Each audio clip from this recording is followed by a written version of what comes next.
स्वागत है आपका स्टडी 96 चैनल पर।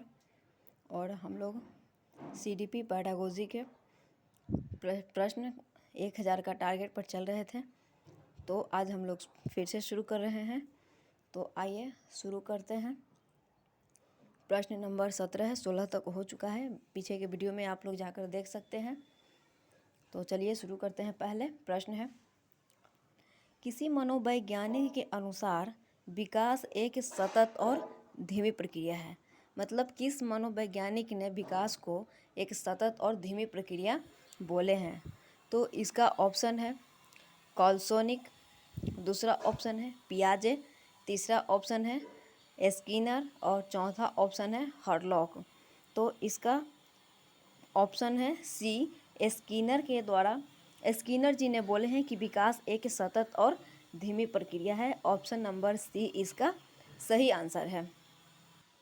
प्रश्न है दूसरा, यह कथन जो पहला नंबर अभी प्रश्न हम लोग पढ़े हैं, यह बहुत इंपॉर्टेंट है।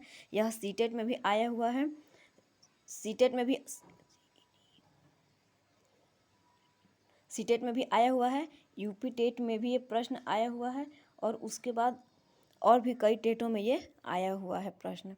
तो हम लोग उस पर ध्यान दीजिएगा। 1 नंबर प्रश्न पर, 17 नंबर प्रश्न पर। तो अब देखते हैं दूसरा नंबर प्रश्न क्या है। व्यक्तित्व विकास की अवस्था है। ऑप्शन है अधिगम एवं वृद्धि, बी ऑप्शन है व्यक्तिवृत्त अध्ययन, और सी ऑप्शन है उपचारात्मक अध्ययन, और डी ऑप्शन है इनमें से कोई नहीं।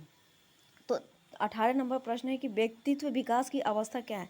तो व्यक्तित्व आवास की व्यवस्था क्या अवस्था हो सकती है, क्या है? तो ऑप्शन नंबर इसका ए सही है, अधिगम और एवं वृद्धि। तभी तो व्यक्ति विकास करेगा, अधिगम से कुछ सीखेगा, उसके शरीर उसकी वृद्धि होगी, तभी तो वह विकास करेगा। तो इसका ऑप्शन नंबर ए सही है, अधिगम एवं वृद्धि। प्रश्न है 19, विकास में बुद्धि से तात्पर्य है। मतलब विकास में बुद्धि से तात्पर्य है। ऑप्शन है ज्ञान में वृद्धि से, संवेग में वृद्धि से, वजन में वृद्धि से।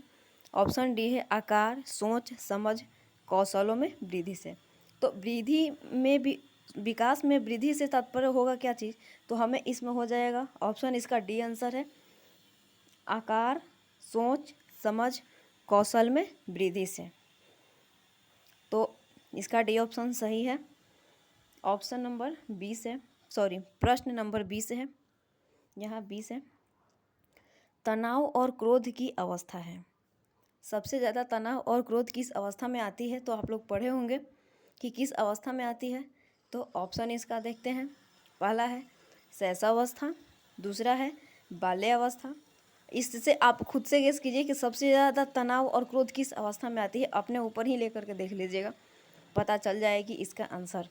सी ऑप्शन है किशोरावस्था, और डी ऑप्शन है वृद्धावस्था। शैशवावस्था में बच्चा बोलता नहीं है और वो तनाव में हो नहीं सकता और क्रोध करेगा, तो ये हो ही नहीं सकता। बाल्यावस्था में बच्चा बोलता है लेकिन वो खेलने में इतना मग्न रहता है कि उसे दुनियादारी से कुछ फर्क ही नहीं पड़ता, तो बाल्यावस्था भी नहीं हो सकता। वृद्धावस्था है, तो वृद्धावस्था में इतनी समझदारी बढ़ जाती है कि वह तनाव और क्रोध कम ही कर देता है। लोग बहुत कम, क्रोध तो करता है नहीं ये लोग। तो ये भी ऑप्शन कट गया, बचा क्या? Option number C. तो ऑप्शन नंबर सी बिल्कुल सही है, क्योंकि तनाव और क्रोध जो होती है वो सिर्फ किशोरावस्था में होती है, जो 11 से लेकर के ऊपर की जो अवस्था आती है 15 या 18 तक है, तो उसमें जो अवस्था आती है किशोरावस्था, उसमें बहुत ज़्यादा तनाव और बच्चे क्रोध में रहते हैं, वो अपने तरीक़ा से जीना चाहते हैं। तो ये क्योंकि इसलिए कि उसमें परिवर्तन बहुत ज़्यादा होती है, जिसकी वजह से वो समायोजन करने में उनकी दिक्कत होती है, तो ये तनाव में रहते हैं और क्रोध में आ जाते हैं। तो सी इसका ऑप्शन सही है 20 का। प्रश्न नंबर है 21, बालक का विकास परिणाम है। बालक का जो विकास होता है वो किस तरीके से होता है? तो इसका ऑप्शन है वंशानुक्रम। वंशानुक्रम से तो होता है, निश्चित होता है, लेकिन उसके साथ साथ और भी होना चाहिए। तो इसका ऑप्शन ए, तो सिर्फ वंशानुक्रम से हम नहीं कह सकते हैं। बी है वातावरण, तो वातावरण से भी होता है, लेकिन अगर ये दोनों मिल जाए तो ये दोनों से होती है, मतलब वंशानुक्रम और वातावरण दोनों से होती है। ऑप्शन सी है वंशानुक्रम और वातावरण की अंतःक्रिया का। तो बिल्कुल सही ऑप्शन सी दिया हुआ है, क्योंकि बालक का जो विकास होता है सिर्फ वंशानुक्रम कहें तो वंशानुक्रम से ही सिर्फ नहीं होता है, उसमें वातावरण का प्रभाव बहुत ज़रूरी है, बहुत ज़्यादा पड़ता है, क्योंकि वो जिस वातावरण में रहता है उस चीज़ को वो सीखता है, समझता है, उसी तरीके से वह अपने आप को ढालता है। वंशानुक्रम जरूरी है लेकिन वातावरण भी जरूरी होती है इसमें। तो इसमें दोनों आंसर की दोनों इसमें वंशानुक्रम और वातावरण की अंतःक्रिया का प्रभाव होता है, जिसके कारण से बालक का उसी तरीके से विकास होता है, क्योंकि जिस वातावरण में वो रहता है उस तरीके से वो सीखता है। तो ये हो गया वंशानुक्रम। और कुछ वैसा भी गुण देख रहे होंगे आप कि जैसे आँखों का रंग देखिए तो अपने पूर्वज से ही आते हैं, और बहुत सारे ऐसा गुण होते हैं जो हमें दिखता है, कभी कभी ऐसा लगता है कि ये तो आपके ये पापा करते हैं ऐसे, दादाजी ऐसे करते हैं। तो इस तरीके से वंशानुक्रम एक दूसरे में आते रहता है। तो इसका वातावरण और वंशानुक्रम दोनों का अंतःक्रिया के कारण से ही बालक का विकास होता है। अब प्रश्न नंबर 22 है।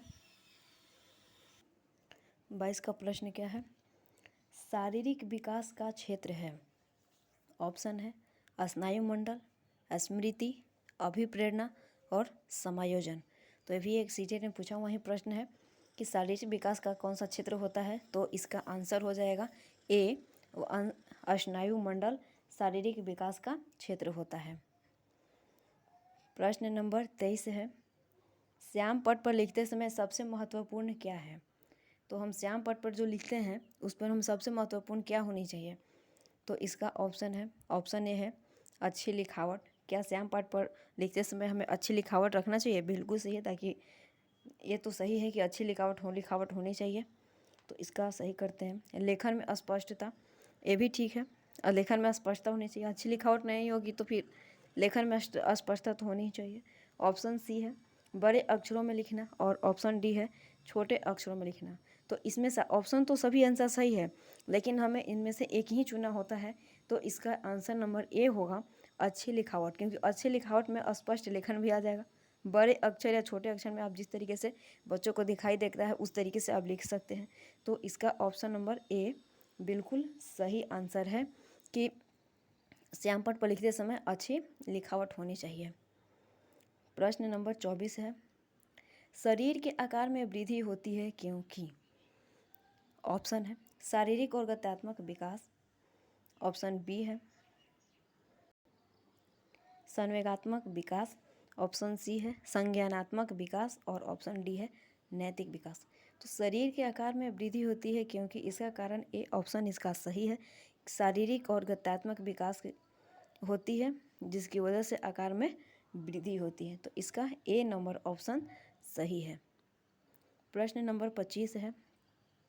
पियाजे के संज्ञानात्मक विकास के अनुसार संवेदी क्रियात्मक अवस्था होती है। संवेदी क्रियात्मक अवस्था की बात किए हुए तो आपको पता ही होगा कि पियाजे जी ने संवेदी क्रियात्मक अवस्था की कौन कौन सा एज कितने एज की किए हुए हैं। तो इसका ऑप्शन है, देख लेते हैं पहले, जन्म से 2 वर्ष, बी ऑप्शन है 2 से 7 वर्ष तक, सी ऑप्शन है 7 से 11 वर्ष तक, और डी ऑप्शन है 11 से 16 वर्ष तक। तो पियाजे के जी के अनुसार जन्म से 2 वर्ष तक का संवेदी क्रियात्मक अवस्था कहा गया है, और इसी को इंद्रियात्मक अवस्था कहते हैं, जो बच्चे त्वचा, आँख, कान और सूंघ करके भी इन सब चीज़ों से ज्ञानेंद्रियों के द्वारा वह सीखता है। तो इसका ऑप्शन ए नंबर इसका सही है। प्रश्न है 26। निम्न में से कौन सा कथन सत्य है? अब इनमें से कौन सा सही है उसका ढूंढते हैं। ऑप्शन ए है लड़के अधिक बुद्धिमान होते हैं। क्या लड़के अधिक बुद्धिमान होते हैं? आप लोग खुद ही सोचिए।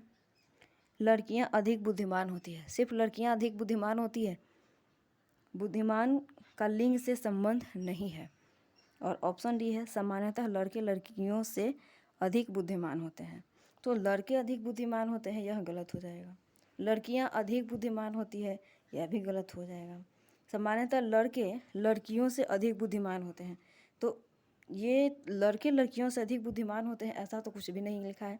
पहले लोग इसी को मान करके चलते थे और हमारी समाज चलती थी, लेकिन ऐसा कुछ होता नहीं है। आंसर इसका सी ऑप्शन होगा कि बुद्धि का लिंग से कोई संबंध नहीं है। कोई बच्चे अगर कोई ज़्यादा बुद्धिमान है तो उसका लिंग से क्या संबंध है? कोई लड़की भी तेज हो सकती है, लड़का भी तेज हो सकता है। इनमें से तो इसका आंसर सी हो जाएगा, लिंग बुद्धि का लिंग से संबंध नहीं है। लड़के भी हो सकते हैं बुद्धिमान और लड़कियां भी हो सकती हैं। आजकल तो लड़कियां ही कर रही है, जैसे आप यूपीएससी का देखे होंगे कि लड़कियां ही टॉप की हैं। तो ये कथन हुआ नहीं, गलत है कि लड़का अधिक बुद्धिमान होते हैं, बिल्कुल ये गलत है। लड़कियां भी बुद्धिमान होती हैं। इसलिए इसका ऑप्शन नंबर सी होगा कि बुद्धि से लिंग का कोई संबंध नहीं है। इसके पहले भी हम और भी वीडियो बना चुके हैं, अगर आप नहीं देखे हैं तो इसके चैनल में आप जाकर देख सकते हैं। और भी सब्जेक्ट का इसमें विषयों का बनाया हुआ है। अभी सीटेट का फॉर्म का डेट नहीं आई है अप्लाई का, आने के बाद अभी सिर्फ बताया जा रहा है कि आ सकता है, जून या जुलाई में भी आ सकती है। जून में ज़्यादा चांस है आने का, तो अभी देखते हैं जून में आती है तो, नहीं तो जुलाई में आना चाहिए। और उसका एग्ज़ाम तो अगस्त या सितंबर में होने की संभावना हो सकता है। तो आएगी तो हम अपडेट ज़रूर करेंगे। तब तक चैनल पर देखते रहिए। और अगर जहाँ आपको कुछ लग रहा हो कि इसमें कमियां हैं तो आप कमियों भी हमें बता सकते हैं, हम बुरा बिल्कुल नहीं मानेंगे। क्योंकि आप लोग अभी रेगुलर में पढ़ रहे हैं और हम भी पढ़ ही रहे हैं। तो जहाँ आपको शक लग रहा है कि गलत है या फिर समझ में नहीं आ रही है तो आप कमेंट करके बता दीजिए कि हम यहाँ गलत हैं, तो हम उस पर चर्चा आपको कर देंगे कि वहाँ गलत है तो क्यों गलत है, सही है तो क्यों सही है।